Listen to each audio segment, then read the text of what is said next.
Hello everyone, welcome to Endless Knowledge. இந்த வீடியோல நம்ம எதை பத்தி பார்க்க போறோம்னா scanned PDF document இருக்கு, கேப்சர் பண்ணப்பட்ட இமேஜ் as a PDF டாக்குமெண்டா இருக்கு. அப்ப அதுல எப்படி OCR அப்ளை பண்ணி அதை எடிட்டபிள் டாக்குமெண்டா நம்ம கன்வெர்ட் பண்ணலாம்? இல்ல ஒரு PDF டாக்குமெண்ட்ல நமக்கு தேவையான கண்டென்ட்டை கம்ப்ளீட்டா எப்படி எடிட் பண்ணலாம்? ஒருவேளை மல்டிபிள் PDF டாக்குமெண்ட்ஸை as a single PDF டாக்குமெண்ட்ஸா merge பண்ணணும்னாலும் சரி, இல்ல ஏற்கனவே இருக்கக்கூடிய PDF டாக்குமெண்ட்ஸை வேர்ட், எக்ஸல், பவர்பாயிண்ட், இமேஜ்னு வெரைட்டி ஆஃப் ஃபார்மேட்ஸ்க்கு கன்வெர்ட் பண்ணணும்னாலும் சரி, இப்படி நமக்கு தேவையான PDF டெக்னிக்ஸ் எல்லாத்தையும் SwifDOO அப்ளிகேஷன் மூலியமா எப்படி நாம அச்சீவ் பண்ணலாம்ங்கிறத பத்தி தான் இந்த வீடியோல பார்க்க போறோம். அண்ட் இந்த அப்ளிகேஷனை டவுன்லோட் பண்றது ரொம்ப சிம்பிள். ஜஸ்ட் நம்ம சர்ச்ல போயிட்டு SwifDOO PDF நம்ம சர்ச் பண்ணிக்கலாம். அண்ட் லிங்கை கிளிக் பண்ணி அஃபிஷியல் சைட்குள்ளே போனோம்னா அங்கே நமக்கு இந்த அப்ளிகேஷனை ஃப்ரீயாக டவுன்லோட் பண்ணுறதுக்கான லிங்க் இருக்குது. அண்ட் இந்த லிங்க்கை பின்டு கமெண்ட்லேயும் டிஸ்கிரிப்ஷன்லேயும் பார்த்தீங்கன்னா இருக்குது. ஸோ அங்கேருந்து இந்த லிங்கை யூஸ் பண்ணி தாராளமாக இந்த அப்ளிகேஷனை நீங்கள் டவுன்லோட் பண்ணிக்கலாம்.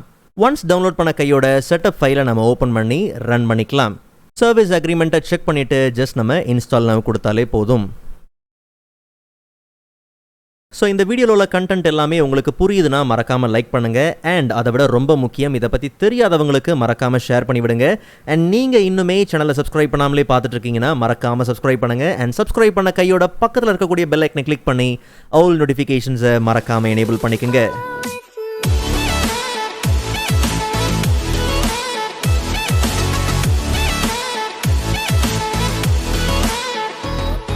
Alright, so first of all, application open பண்ண உடனே நமக்கு வெல்கம் ஏரியாலே பார்த்தோம்னா ஒரு சில முக்கியமான டூல்ஸ் எல்லாமே லைன் அப் பண்ணியிருக்கு. இங்கிருந்து நீங்கள் யூஸ் பண்ணிக்க முடியும்.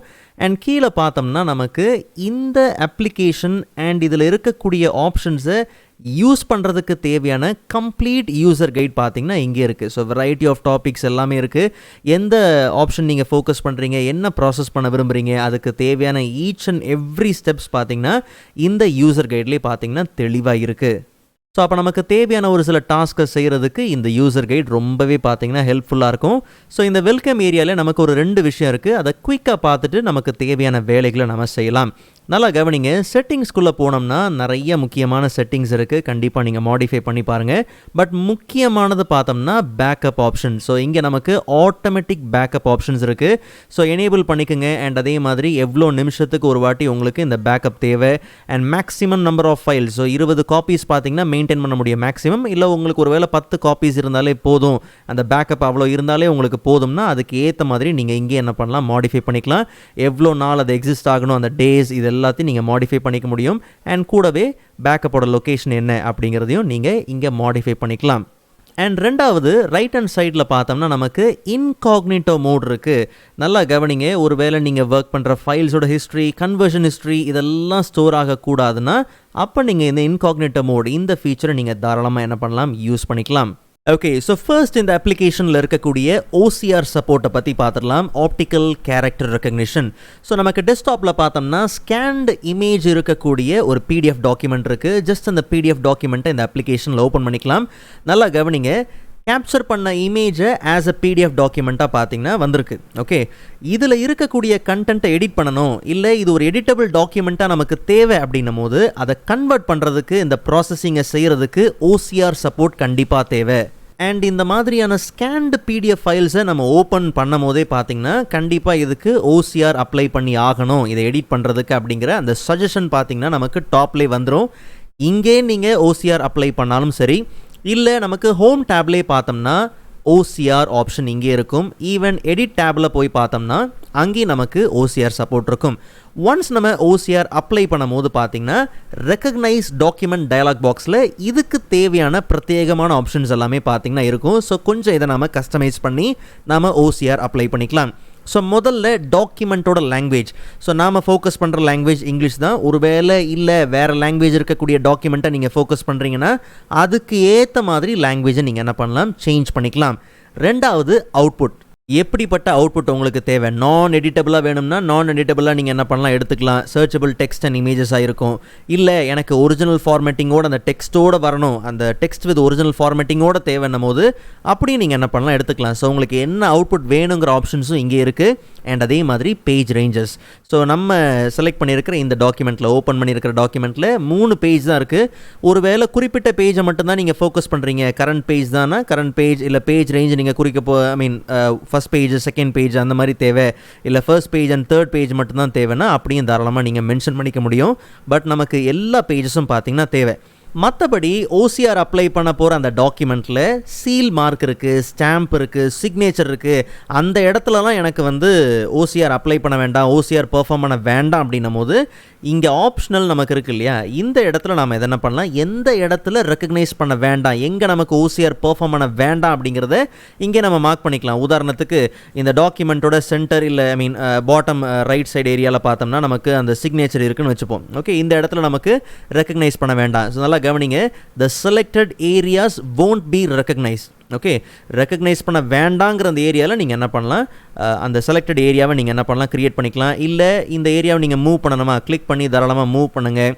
இல்லை அந்த ஏரியாவோட ரீசைஸ் பண்ணணும்னா ரீசைஸ் பண்ணிக்கலாம். எல்லா ஆப்ஷன்ஸ் இருக்குது. வேண்டான்னும் போது மட்டும் நீங்கள் என்ன பண்ணுங்கள், ரைட் கிளிக் பண்ணி அதை தாராளமாக நீங்கள் டெலிட்டும் செஞ்சுக்கலாம். நமக்கு அந்த மாதிரி வேண்டாத இடங்கள் பார்த்தீங்கன்னா கிடையாது. ஸோ ஜஸ்ட் நம்ம இந்த ஆப்ஷன் என்ன பண்ணலாம், கேன்சல் பண்ணி வந்துடலாம். ஸோ இப்போதைக்கு நாம் என்ன பண்ணுவோம், OCR அப்ளை பண்ணி பெர்ஃபார்ம் பண்ணிடலாம். ஓகே, ஸோ OCR பெர்ஃபார்ம் பண்ணி நமக்கு எடிட்டபிள் டாக்குமெண்ட்டாக பார்த்தீங்கன்னா வந்தாச்சு. நல்லா கவனிங்க, ஸ்கேன்டு இமேஜ் அப்படிங்கிறதா நம்மளுடைய original PDF document. OCR perform பண்ணி அப்ளை பண்ணப்பட்ட வந்த டாக்குமெண்ட் புது டேப்பில் பார்த்தீங்கன்னா ஓப்பன் ஆயிருக்கும். ஸ்கேன்டு இமேஜ் OCR அப்படின்னு பார்த்தீங்கன்னா ஓப்பன் ஆயிருக்கு இல்லையா. ஸோ இதுதான் நமக்கு அந்த எடிட்டபிள் டாக்குமெண்ட். ஒருவேளை நம்ம பெர்ஃபார்ம் பண்ண அந்த டாக்குமெண்ட்டில், OCR பெர்ஃபார்ம் பண்ண டாக்குமெண்ட்டில் சரியாக ஃபார்மேட்டிங் நடக்கலை, ஓகே சரியாக அந்த ரிசல்ட் நமக்கு வரலன்னா நல்லா ஞாபகம் வச்சுக்கோங்க, ஸ்கேன்டு இமேஜ் இருக்குது பார்த்தீங்களா, இந்த மாதிரி PDF இருக்குது இல்லையா, அதுவும் இந்த மாதிரி கேப்சர் பண்ணப்பட்ட இமேஜ்லாம் இருக்குது இல்லையா. ஸோ ஆங்கிள் என்ன, லைட்டிங் என்ன, ஷார்ப்னஸ் என்ன, அதெல்லாம் வச்சு தான் நமக்கு அந்த OCRோட ரிசல்ட் பார்த்தீங்கன்னா இருக்கும். ஓகே, உதாரணத்துக்கு இந்த ஃபர்ஸ்ட் டாக்குமெண்ட் பாருங்கள், அந்த டாப் ஏரியா பார்த்தீங்கன்னா கம்ப்ளீட்டாக கொஞ்சம் பிளரியாக இருக்குது இல்லையா. அதுவே நம்ம செகண்ட் பேஜ் அந்த தேர்ட் பேஜ்லாம் வரும்போது பாருங்கள் நல்லா க்ளீனாக இருக்கும். அதுக்கேற்ற மாதிரி நம்ம OCR பெர்ஃபார்ம் பண்ண அந்த டாக்குமெண்ட்டில் கவனித்து பாருங்கள், அந்த டாப் ஏரியா மட்டும் பாருங்கள் சரியான ரிசல்ட் இல்லை. ஆனால் அடுத்தடுத்த பேஜில் பார்த்தோம்னா நமக்கு நல்ல க்ளீனாக ரிசல்ட் பார்த்தீங்கன்னா வந்திருக்கும். ஸோ அந்த ரிசல்ட் நமக்கு நல்லாவே க்ளீனாக இருக்கும். ஸோ நமக்கு நல்ல ரிசல்ட் வரணும்னா ஸ்கேன் பண்ணி இருந்தது அப்படின்னா நல்லது. கேப்சர் பண்ணி இருக்கும் போது அந்த சரியான ஆங்கிள், அந்த லைட்டிங் எல்லாமே கரெக்டாக இருந்துச்சுன்னா நாம் எதிர்பார்க்குற ரிசல்ட் பார்த்திங்கன்னா பக்காவாக வந்துடும். இல்லைனா நாம் எடிட் பண்ண வேண்டிய கொஞ்சம் வேலைகள் பார்த்திங்கன்னா அதிகமாகவே இருக்கிறது உண்டு. சரி, இப்போது நமக்கு இந்த PDF டாக்குமெண்ட்டை எடிட் பண்ணி ஆகணும். ஓகே, ஸோ நமக்கு டெக்ஸ்ட் எல்லாமே பார்த்திங்கன்னா பிளாக் பை பிளாக்காக பார்த்திங்கன்னா இருக்குது. ஒருவேளை இல்லை எனக்கு பிளாக் பை பிளாக்காக இல்லாமல் லைன் பை லைனாக எடிட் பண்ண விரும்புகிறேன் அப்படின்னும் போது ரொம்ப சிம்பிள். நாம் எடிட் மோடில் இருக்கும் போது நமக்கு எடிட் ஃபார்மேட் டேப் இருக்கு இல்லையா, இங்கே நமக்கு எல்லா எடிட்டிங் ஆப்ஷன்ஸ், ஃபார்மேட்டிங் ஆப்ஷன்ஸ் எல்லாமே பார்த்தீங்கன்னா தெளிவாக இங்கே இருக்கும். உங்களுக்கு டெக்ஸ்ட்டை ஆட் பண்ணணும், இல்லை இருக்கிற டெக்ஸ்ட்டை நீங்கள் ஃபாண்ட் மாற்றணும், மாடிஃபை பண்ணணும் போது அதுக்கான ஆப்ஷன்ஸ் எல்லாமே பார்த்தீங்கன்னா இங்கே இருக்குது. பட் நமக்கு முதல்ல என்ன பண்ணணும்னா, பின்னாடி இருக்கக்கூடிய அந்த பேஜ் பேக்ரவுண்ட் இருக்குது பாருங்கள், அது தேவையில்லை. நமக்கு க்ளீனாக பார்த்தீங்கன்னா டெக்ஸ்ட் இருக்கணும். ஸோ அதனால் அந்த பேக்ரவுண்டை நம்ம ரிமூவ் பண்ணிடலாம். ஸோ இப்போ இந்த பேஜோட ரைட் சைட் டாப்பில் பார்த்தோம்னா எடிட் இமேஜ் இருக்கு இல்லையா, ஜஸ்ட் அதை கிளிக் பண்ணி இங்கே இருக்கக்கூடிய இமேஜை நீங்கள் ரொட்டேட் பண்ணணும் அப்படின்னாலும் தாராளமாக நீங்கள் என்ன பண்ணலாம், ரொட்டேட் பண்ணலாம். பட் நமக்கு இது அவசியம் இல்லை. இல்லை ப்ரோ நான் டிரான்ஸ்பரன்சிலே முடிச்சுக்கிற வேலையானா அதுக்கான ஆப்ஷனும் பார்த்தீங்கன்னா இருக்குது. டிரான்ஸ்பரன்சி இருக்குது, நீங்கள் அதை இன்க்ரீஸ் பண்ணியும் தாராளமாக நீங்கள் என்ன பண்ணலாம், இதை அச்சீவ் பண்ணிக்க முடியும். ஓகே, பட் நமக்கு அது அவசியம் கிடையாது. ஸோ அதனால் அங்கேருந்து அதை ரிமூவ் பண்ணிக்கலாம். இந்த இமேஜை ரொட்டேட் பண்ணணும் இல்லை எடிட் பண்ணணும் போது தாராளமாக நீங்கள் இந்த எடிட்டிங் ஆப்ஷனுக்குள்ளே வரலாம். இல்லைன்னும் போது நீங்கள் ஜஸ்ட் அதை செலக்ட் பண்ணியே தாராளமாக அங்கேருந்து நீங்கள் என்ன பண்ண முடியும், இதை டெலீட் பண்ணிட முடியும். பட் நல்லா கவனிங்க, நீங்கள் என்னென்ன சேஞ்சஸ்லாம் இங்கே செய்கிறீங்களோ அது எல்லாமே பார்த்தீங்கன்னா இன்னும் அன்சேவ்டு, சேவ் பண்ணாமல் தான் இருக்குது. ஓகே, இந்த ஃபைல் நேமுக்கு மேலே பார்த்தீங்கன்னா ஒரு சின்ன ஆஸ்டரிக் சிம்பிள் வருது இல்லையா. ஸோ அப்போ அது எதை குறிக்குதுன்னா நீங்கள் இன்னும் சேவ் பண்ணலங்கிறது குறிக்குது. Ctrl+S கொடுத்து கரெக்டாக நீங்கள் என்ன பண்ணுங்கள், அதை சேவ் பண்ணுங்கள். சேவ் பண்ணாமல் அதுக்கப்புறம் மற்ற எக்ஸ்போர்ட்லாம் பண்ணும்போது நம்ம பழைய இமேஜோடே பார்த்தீங்கன்னா வர மாதிரி இருக்கும். ஸோ அதனால் என்னென்ன ஆக்ஷன் செய்கிறீங்களோ அதை உடனே என்ன பண்ணுங்கள், சேவ் பண்ணுங்கள். ஸோ டாக்குமெண்ட்டை எடிட் பண்ணும்போது பிளாக் பை பிளாக்காக நீங்கள் எடிட் பண்ண போகிறீங்கனாலும் சரி, இல்லை லைன் பை லைன் எடிட் பண்ண போகிறீங்கனாலும் சரி, அதுக்கேற்ற மாதிரி எடிட் மோடை நீங்கள் என்ன பண்ணுங்கள், பிளாக்ல இருந்து பேராகிராஃப், லைன், ஆப்ஜெக்ட் அப்படி உங்கள் தேவைக்கு ஏற்ற மாதிரி சேஞ்ச் பண்ணிக்கலாம். லைன் பை லைன்னா ஒவ்வொரு சிங்கிள் லைனையும் நீங்கள் ஃபோக்கஸ் பண்ணுற மாதிரி இருக்கும். பட் நமக்கு அந்த பிளாக் அப்படிங்கிறதே ஓகே தான். ஜஸ்ட் நம்ம பிளாக் எடிட்டிங் மோட்லேயே இந்த வேலை எல்லாத்தையும் செஞ்சுக்கலாம். ஸோ ஃபர்ஸ்ட் இருக்கக்கூடிய இந்த டெக்ஸ்ட்டெல்லாம் பார்த்திங்கன்னா நமக்கு அவசியம் இல்லை. ஜஸ்ட் நம்ம Ctrl A கொடுத்து அதெல்லாம் டெலீட் பண்ணிடலாம். அண்ட் இந்த டெக்ஸ்ட்டும் நமக்கு பார்த்திங்கன்னா அவசியம் கிடையாது. ஸோ இதெல்லாமே ஒரே பிளாக்குள்ளே கொண்டு வந்தால் கரெக்டாக இருக்கும். ஸோ அதுக்கேற்ற மாதிரி நம்ம என்ன பண்ணலாம், இதை அரேஞ்ச் பண்ணி இந்த வேலையை கொஞ்சம் வேகமாக முடிச்சுக்கலாம். உங்களுக்கு வேணும்னா அதை ரீசைஸ் பண்ணுற ஆப்ஷன்ஸ் எல்லாமே இருக்குது. நீங்கள் உங்கள் தேவைக்கு ஏற்ற மாதிரி தாராளமாக நீங்கள் என்ன பண்ணலாம், டெக்ஸ்ட் பாக்ஸ் எல்லாத்தையும் நீங்கள் ரீசைஸ் பண்ணிக்கலாம். வேணும்னா உங்களுக்கு தேவையான டெக்ஸ்ட்டை நீங்கள் ஆட் பண்ணிக்கவும் முடியும். ஓகே, உங்களுக்கு என்ன டெக்ஸ்ட் வேணுமோ அதை தாராளமாக நீங்கள் ஆட் பண்ணிக்கவும் முடியும். ஸோ அதுக்கான ஆப்ஷன்ஸ், ஃபார்மேட்டிங்ஸ் எல்லாமே பேசிக்லாம், இதெல்லாமே நம்ம ஈஸியாக பண்ணக்கூடிய வேலைகள் தான். அது நமக்கே தெரிஞ்சது தான். பட் இன்கேஸ் ஒருவேளை உங்களுக்கு வாட்டர் மார்க் ஆட் பண்ணணும், சிக்னேச்சர்ஸ் ஆட் பண்ணணும் அப்படின்னும் போது தாராளமாக நீங்கள் என்ன பண்ணுங்கள், ப்ரொடெக்ட் டேப்குள்ளே போனோம்னா அங்கே நமக்கு சிக்னேச்சர் ஆப்ஷன் இருக்குது. ஒருவேளை நீங்கள் என்கிரிப்ட் பண்ண விரும்புகிறீங்கன்னா என்கிரிப்ஷன் ஆப்ஷன் இருக்குது. பட் சிக்னேச்சர் தான் ஆட் பண்ண போகிறீங்கன்னா தாராளமாக நீங்கள் சிக்னேச்சர் ஆட் பண்ணிக்கலாம். ஸோ கிரியேட் நியூ சிக்னேச்சர், நீங்கள் ஆட் பண்ண சிக்னேச்சர் எல்லாமே லிஸ்ட்டில் உண்டு. உங்களுக்கு தேவைன்னா நீங்கள் நியூ சிக்னேச்சர் ஆட் பண்ணிக்கலாம். ஸோ 3 ஆப்ஷன் இருக்குது. ஏற்கனவே நம்ம சிக்னேச்சர் ஆஸ் அ இமேஜாக இருக்குன்னா தாராளமாக அந்த சிக்னேச்சரை நீங்கள் என்ன பண்ணலாம், இம்போர்ட் பண்ணிக்கலாம். இல்லை இன்புட்டில் நமக்கு தேவையான சிக்னேச்சரை நீங்கள் டைப் பண்ணிக்க போகிறீங்கனாலும் தாராளமாக நீங்கள் டைப் பண்ணிக்கலாம். உங்களுக்கு தேவைன்னா நீங்கள் அதை இங்கே என்ன பண்ண முடியும், ட்ரா பண்ணிக்கவும் முடியும். ஸோ அதுக்கேற்ற மாதிரி ஆப்ஷன்ஸும் பார்த்தீங்கன்னா இருக்குது. ஓகே, அண்ட் ஓகே கொடுத்து சிக்னேச்சர் உங்களுக்கு எந்த பொசிஷனில் தேவை அப்படிங்கிறத இங்கே நீங்கள் ஆட் பண்ணிக்க முடியும். நான் இப்போதைக்கு இங்கே ப்ளேஸ் பண்ணுறேன். மற்றபடி நார்மலாக உங்களுக்கு எங்கே தேவை, எந்த இடத்துல ப்ளேஸ் பண்ணணும், அதுக்கு கீழே உங்களுக்கு என்ன டெக்ஸ்ட்டு தேவை, அது எல்லாத்தையும் இங்கே நீங்கள் என்ன பண்ணலாம், ஆட் பண்ணிக்கலாம். பட் நல்லா கவனிங்க, ஒருவேளை வாட்டர் மார்க் வேணும் அப்படின்னா உங்களுக்கு தேவையான வாட்டர் மார்க் நீங்கள் க்ரியேட் பண்ணணுன்னும் போது தாராளமாக நீங்கள் என்ன பண்ணலாம், ஆட் பண்ணிக்கலாம். So text water mark add பண்ணிக்கலாம். இல்லை இமேஜ் ஆஸ் அ வாட்டர் மார்க்கை வேணாலும் இமேஜ் வாட்டர் மார்க் இருக்குது. எவ்வளோ குறிப்பிட்ட பேஜ் ரேஞ்சஸ்க்குள்ளே வேணும் அப்படிங்கிறதையும் இங்கே நீங்கள் என்ன பண்ண முடியும், செய்ய முடியும். இல்லை ஏற்கனவே இங்கே இருக்கக்கூடிய வாட்டர் மார்க் டெம்ப்ளேட்ஸ் இருக்குது பார்த்தீங்களா, ப்ரீ டிசைன்டு டெம்ப்ளேட். ஸோ அந்த மாதிரி நீங்கள் வேணாலும் யூஸ் பண்ணிக்கலாம். Secret file, draft, do not copy, உங்களுக்கு இதெல்லாம் வந்து சிங்கிளாக தேவையா இல்லை ஒரு பேட்டர்னாக வேணும்னாலும் அதுக்கேற்ற மாதிரி தாராளமாக நீங்கள் என்ன பண்ணலாம், அப்ளை பண்ணிக்கலாம். வேண்டாங்கிற பட்சத்தில் இங்கேருந்து நீங்கள் அதை ரிமூவ் பண்ணிக்கவும் முடியும். மற்றபடி பேஜஸை நம்ம ரீஅரேஞ்ச் பண்ணணும், இல்லை ஹெட்டர்ஸ் அண்ட் ஃபூட்டர்ஸ்லாம் ஆட் பண்ணணும் போது பேஜோட டேப்குள்ளே போயிடலாம். ஸோ அங்கே நமக்கு பேஜை இன்சர்ட் பண்ணணும்னாலும் சரி, இல்லை ரீப்ளேஸ் பண்ணணும்னாலும் சரி, இல்லை உங்கள் தேவைக்கு ஏற்ற மாதிரி நீங்கள் அரேஞ்ச் பண்ணணும்னாலும் சரி, தாராளமாக நீங்கள் என்ன பண்ணலாம், அரேஞ்ச் பண்ணிக்கலாம். எடிட் டேப்பில் இந்த பிடிஎஃப்பை கம்ப்ளீட்டாக எடிட் பண்ணுறதுக்கான ஆப்ஷன்ஸ் எல்லாமே இருக்குது. ஹைலைட் பண்ணணுமா நீங்கள் ஹைலைட் பண்ணுங்கள், டெக்ஸ்ட்டை இன்சர்ட் பண்ணணுமா இல்லை க்ராப் பண்ணணுமா, ஈவன் உங்களுக்கு தேவையான பேக்ரவுண்ட்ஸ் நீங்கள் சேஞ்ச் பண்ணணும், கம்ப்ரஸ் பண்ணுற ஆப்ஷன்ஸ் எல்லாமே பார்த்தீங்கன்னா இங்கே இருக்குது.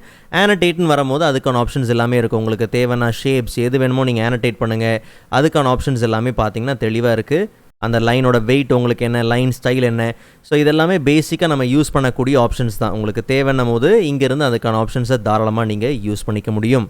அண்ட் வியூ டேப்பில் பார்த்தோம்னா நமக்கு குயிக் ட்ரான்ஸ்லேஷன் ஆப்ஷன் இருக்குது. ஸோ உங்களுக்கு எந்த டெக்ஸ்ட்டை குயிக்காக ட்ரான்ஸ்லேட் பண்ணணுமோ தாராளமாக நீங்கள் என்ன பண்ணலாம், அதை செலக்ட் பண்ணிக்கலாம். செலக்ட் பண்ணதுக்கப்புறம் ஒரு விண்டோ பாப்பப் ஆகும். ஸோ அதில் என்ன லாங்குவேஜுக்கு உங்களுக்கு அதை ட்ரான்ஸ்லேட் பண்ணணும், ஸோ தமிழ் வேணும் அப்படின்னும் போது தமிழுக்கு நீங்கள் தாராளமாக என்ன பண்ணலாம், அதை ட்ரான்ஸ்லேட் பண்ணிக்கலாம். ஓகே, ஸோ இந்த பிடிஎஃப் டாக்குமெண்ட்டில் நமக்கு OCR அப்ளை பண்ணி எடிட் பண்ண வேண்டியதெல்லாம் எடிட் பண்ணி எடுத்தாச்சு. பட் நமக்கு இது ஒரு எடிட்டபிள் வேர்ட் டாக்குமெண்ட்டாக பார்த்தீங்கன்னா தேவை. ஸோ இன்னுமே இது ஒரு பிடிஎஃப் ஃபார்மெட்டில் இருக்குது, கவனிச்சிங்களா, பிடிஎஃப் ஃபார்மெட்டில் இருக்குது. நமக்கு ஒரு வேர்ட் ஃபார்மெட்டில் பார்த்தீங்கன்னா தேவை. நல்லா கவனிங்க, கன்வெர்ட் பண்ணுறதுக்கு முன்னாடி நான் ஆரம்பத்திலே சொன்ன மாதிரி சேவ் பண்ணியிருக்கீங்களா, கண்ட்ரோலர்ஸ் கொடுத்து நீங்கள் சேவ் பண்ணுங்கள். இந்த ஆஸ்டர் சிம்பிள் பார்த்தீங்கன்னா இருக்கக்கூடாது. ஓகே, ஸோ சேவ் பண்ணிவிட்டு அதுக்கப்புறம் நம்ம என்ன பண்ணலாம், கன்வெர்ட் பண்ணிக்கலாம். ஸோ கன்வெர்ட் டேப்குள்ளே போனோம்னா வேர்டுன்னு கிடையாது, எக்ஸல், பிபிடின்னு ஏகப்பட்ட ஃபார்மெட்டுக்கு நீங்கள் இந்த பிடிஎஃப் டாக்குமெண்ட்டை கன்வெர்ட்டும் பண்ணிக்க முடியும். இல்லை வேறு ஃபார்மெட்டில் இருக்கக்கூடிய ஃபைல்ஸை நீங்கள் இந்த பிடிஎஃபாகவும் என்ன பண்ண முடியும், கன்வெர்ட் பண்ணிக்க முடியும். ஓகே, ஸோ அப்படி ஆப்ஷன்ஸ் இருக்குது. பட் நமக்கு பார்த்தீங்கன்னா இந்த PDF document as a word டாக்குமெண்ட்டை தான் பார்த்தீங்கன்னா தேவை. ஜஸ்ட் நம்ம என்ன பண்ணலாம், பிடிஎஃப் டு வேர்ட்குள்ளே போயிடலாம். ஸோ அதுக்கான டயலாக் பாக்ஸ் பார்த்தீங்கன்னா வந்தாச்சு. ஸோ நமக்கு பேட்ச் ப்ராசஸிங் தான். ஸோ இன்கேஸ் எக்ஸ்ட்ரா ஃபைல்ஸ்லாம் நீங்கள் இந்த லிஸ்ட்டில் ஆட் பண்ணணும்னா ஆட் ஃபைல்ஸ் கொடுத்து நீங்கள் என்ன பண்ணலாம், ஆட் பண்ணிக்கலாம். அண்ட் பாட்டமில் நமக்கு என்ன ஃபார்மெட்டில் எக்ஸ்போர்ட் பண்ணணும் அண்ட் அவுட்புட் பேத் என்ன அப்படிங்கிறது எல்லாமே இருக்குது. நமக்கு டெஸ்க்டாப் தான் பார்த்தீங்கன்னா டிஃபால்ட்டாக தேவை. அண்ட் அதே மாதிரி செட்டிங்ஸ்குள்ளே போயிட்டு நல்லா கவனிங்க, உங்களுக்கு எப்படி தேவை, அவுட்புட் உங்களுக்கு என்ன மாதிரி தேவை, அவுட்புட்டில் கன்வர்ஷன் ரிசல்ட் உங்களுக்கு எப்படி இருக்கணும், ஆனடேஷன் செட்டிங்ஸ் உங்களுக்கு எப்படி தேவை, இமேஜோட செட்டிங்ஸ் எப்படி இருக்கணும், இதெல்லாத்தையும் இங்கே நீங்கள் என்ன பண்ணலாம், மாடிஃபை பண்ணலாம். பட் நாம் இதெல்லாத்தையும் டிஃபால்ட்லேயே ப்ளேஸ் பண்ணிவிட்டு ஜஸ்ட் நம்ம ஸ்டார்ட் பண்ணலாம். ஒருவேளை மல்டிபிள் ஃபைல்ஸ் இருக்குது, குறிப்பிட்ட ஃபைல்ஸை மட்டும்தான் நீங்கள் வந்து அந்த ப்ராசஸிங் ஸ்டார்ட் பண்ண போகிறீங்கன்னா இண்டிவிஜுவல் ஃபைல் நீங்கள் ஸ்டார்ட் பண்ணுறதுக்கு ஆப்ஷன் இருக்குது. பட் எல்லாத்தையும் நீங்கள் பேட்ச் ப்ராசஸ் பண்ண போகிறீங்கன்னும் போது கம்ப்ளீட்டாக நீங்கள் என்ன பண்ணலாம், ஸ்டார்ட் பண்ணிடலாம். சேவ் பண்ணிவிட்டு அதுக்கப்புறம் நீங்கள் என்ன பண்ணுங்கள், கன்வெர்ட் பண்ணுங்கள். சேவ் பண்ணாமல் கன்வெர்ட் பண்ணும்போது அந்த ஆப்ஷன்ஸ் அந்த இதெல்லாம் பார்த்தீங்கன்னா நமக்கு அதில் கிடைக்க போகிறதில்ல. ஓகே, ஸோ அதனால் ஸ்டார்ட் பண்ணி நமக்கு அது ஒரு வேர்ட் ஃபைலாக நம்ம என்ன பண்ணலாம், இதை கன்வெர்ட் பண்ணி எடுத்துக்கலாம். ஓகே, ஸோ இப்போ நமக்கு இது ஒரு வேர்ட் ஃபார்மேட்டில் பார்த்தீங்கன்னா வந்தாச்சு. ஃபர்தராக நம்ம எம்எஸ் வேர்டை வச்சு ஏதாவது வேலையை பார்க்கணும் போது இங்கே நம்ம அதை செஞ்சுக்க முடியும். அண்ட் எக்ஸ்போர்ட் பண்ண இந்த வேர்ட் ஃபைல், அதுக்கப்புறம் நம்ம OCR PDF, இது எல்லாமே பார்த்தீங்கன்னா டெஸ்க்டாப்பில் இருக்குது. ஸோ ஸ்கேன்டு இமேஜ் அப்படிங்கிற PDF டாக்குமெண்ட் தான் ஒரிஜினல். ஸ்கேன்டு இமேஜ் OCR அப்படிங்கிறது தான் நம்ம OCR அப்ளை பண்ணதுக்கப்புறம் அண்ட் வேர்டாக கன்வெர்ட் பண்ண ஃபைலும் பார்த்தீங்கன்னா எல்லாமே நமக்கு எக்ஸ்போர்ட் பண்ணி வந்தாச்சு. அந்த சேவில் ரொம்ப கவனமாக இருங்க, சேவ் பண்ணாமல் விட்டுற வேண்டாம். அண்ட் ஃபைனலாக நம்மக்கிட்ட மல்டிபிள் PDF டாக்குமெண்ட்ஸ் இருக்குது. இது எல்லாமே பார்த்தீங்கன்னா ஆஸ் அ சிங்கிள் PDF டாக்குமெண்ட்டாக நமக்கு மர்ஜ் பண்ணி பார்த்தீங்கன்னா தேவை. ஓகே, இதெல்லாம் ஒரே கோர்ஸ் சம்மந்தப்பட்டதுங்கிறதுனால மர்ஜ் பண்ணி பார்த்தீங்கன்னா இது எல்லாமே தேவை. ஸோ அப்படி எல்லாத்தையும் மர்ஜ் பண்ணுறதுக்கு நமக்கு இந்த அப்ளிகேஷன்லேயே நமக்கு merge PDF batch processing option பார்த்தீங்கன்னா இங்கே இருக்குது. ஓகே, மர்ஜ்ன்னு மட்டும் கிடையாது, ஸ்ப்ளிட் பண்ணணும் இல்லை கம்ப்ரஸ் பண்ணணும். கம்ப்ரஸ்லாம் பார்த்தீங்கன்னா நமக்கு நிறைய கம்ப்ரஸிங் ஆப்ஷன்ஸ்லாம் பார்த்தீங்கன்னா இருக்குது. நீங்கள் ட்ரை பண்ணி பாருங்கள். நமக்கு மர்ஜ் பண்ணி ஆகணும். ஸோ அந்த PDF டாக்குமெண்ட் எல்லாத்தையும் ஜஸ்ட் நம்ம என்ன பண்ணலாம், ட்ராக் பண்ணி இந்த அப்ளிகேஷனில் நம்ம ட்ராப் பண்ணிக்கலாம். ஓகே, ஜஸ்ட் ட்ராக் பண்ணி இதை ட்ராப் பண்ணிக்கலாம். ஸோ நம்ம இம்போர்ட் பண்ண ஒவ்வொரு ஃபைல்லையும் எவ்வளோ பேஜஸ் இருக்குது அண்ட் அதில் ஒரு குறிப்பிட்ட பேஜ் ரேஞ்சை மட்டும்தான் நீங்கள் மர்ஜ் பண்ண விரும்பி ஃபோக்கஸ் பண்ணுறீங்கன்னா அதுக்கு ஏற்ற மாதிரி இங்கே நீங்கள் அந்த ஆப்ஷன்ஸ் என்ன பண்ணலாம், மெயின்டைன் பண்ணிக்கலாம். ஸோ நமக்கு வந்து பார்த்திங்கன்னா ஃபைல் நேம் என்னவா தேவை, ஸோ நமக்கு MS வேர்ட் அப்படிங்கிறது பார்த்திங்கன்னா தேவை. Okay, so MS word course பேசிக்காக பார்த்திங்கன்னா தேவை. ஸோ அவுட்புட் பேத் வந்து சேம் கரண்ட் அந்த ஃபோல்டர்லேயே பார்த்திங்கன்னா நமக்கு தேவை. ஜஸ்ட் நம்ம ஸ்டார்ட் பண்ணிடலாம். ஸோ இப்போ சேம் லொக்கேஷன்லேயே பார்த்தோம்னா MS வேர்ட் கோர்ஸ் PDF பார்த்தீங்கன்னா வந்தாச்சு. ஜஸ்ட் நம்ம ஓப்பன் பண்ணி பார்த்தோம்னா அங்கே நமக்கு தேவையான எல்லா கண்டென்ட்டும் பார்த்தீங்கன்னா வந்தாச்சு. ஓகே, ஸோ அப்போது ஒரு PDF டாக்குமெண்ட்டை நம்ம க்ரியேட் பண்ணணும், இல்லை மர்ஜ் பண்ணணும், ஸ்ப்ளிட் பண்ணணும், வேறு ஃபார்மேட்டுக்கு கன்வெர்ட் பண்ணணும், ஈவன் OCR அப்ளை பண்ணணும், ஈவன் ஏகப்பட்ட எடிட்டிங் நீங்கள் செய்யணும்னாலும் அது எல்லாத்தையுமே இந்த SwifDOO அப்ளிகேஷன் யூஸ் பண்ணி நீங்கள் கம்ப்ளீட்டாக செஞ்சுக்க முடியும். ஸோ இந்த அப்ளிகேஷனை டவுன்லோட் பண்ணுறதுக்கான லிங்க்கை நான் டிஸ்கிரிப்ஷன்லையும் பின்டு கமெண்ட்லையும் கொடுத்துருக்கிறேன். அண்ட் உங்கள் தேவைக்கு ஏற்ற மாதிரி லைசன்ஸ் பிளான்ஸை நீங்கள் பர்ச்சேஸ் பண்ணி இந்த அப்ளிகேஷனை நீங்கள் யூஸ் பண்ணிக்கலாம். ஸோ இந்த வீடியோ உங்களுக்கு யூஸ்ஃபுல்லாக இருக்கும் நம்புறேன். அண்ட் ப்ரீவியஸ் வீடியோஸ்க்கான லிங்க் நான் டிஸ்கிரிப்ஷனில் கொடுத்துருக்கிறேன். கண்டிப்பாக நீங்கள் செக் பண்ணி பாருங்கள். அண்ட் நெக்ஸ்ட் வீடியோவில் அதோட இன்ட்ரெஸ்டிங்கான டாப்பிக்கை பார்க்கலாம். அதுவரை காத்திருங்கள்.